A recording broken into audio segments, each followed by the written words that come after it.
toxic, something like that, or for some of you, hindi na sapat ang mga sinasahod ninyo. Baka kailangan nyo ng mag-change of career din for some of you, no?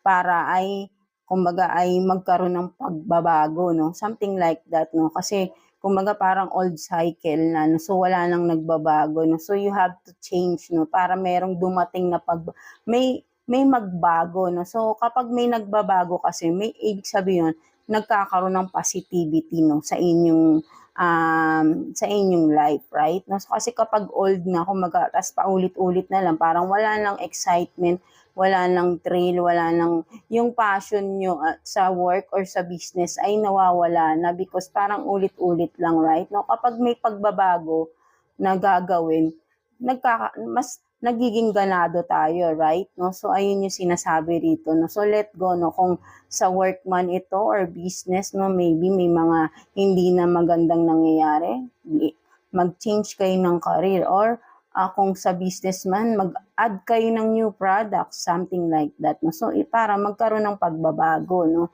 Something like that. Or kung sa work naman, kung di naman kayo kailangang umalis ng work, maybe may gawin kayong pagbabago regarding sa work, no? So, kung may mga routine kayong paulit-ulit sa work, maybe ay baguhin nyo, no? Para magkaroon ng magkaroon ng kahit konting pagbabago man lang, di ba, sa work.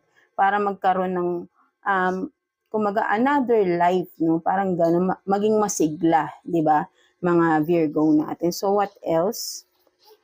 So, you have this, no, parehas ng kay Taurus, no, Aries, fake offer, no, for some of you, no. So, meron talaga dito someone, no, sa inyo mga earth sign siguro ay there is someone na talagang nagiging cause, no, para maapektuhan ang inyong mga finances. So, kailangan talaga dito ay maging vigilant talaga kayo sa tao na ito, no. Kumbaga, alamin nyo talaga to, anong ba talaga, bakit niya ginagawa ito sa inyo, right? No? So, kailangan din dito ay may ebidensya, no? Kumbaga, pag-aralan nyo, hindi yung kukomprontahin nyo agad, no? For sure, may hint na rin kayo, no, with this person. So, what else?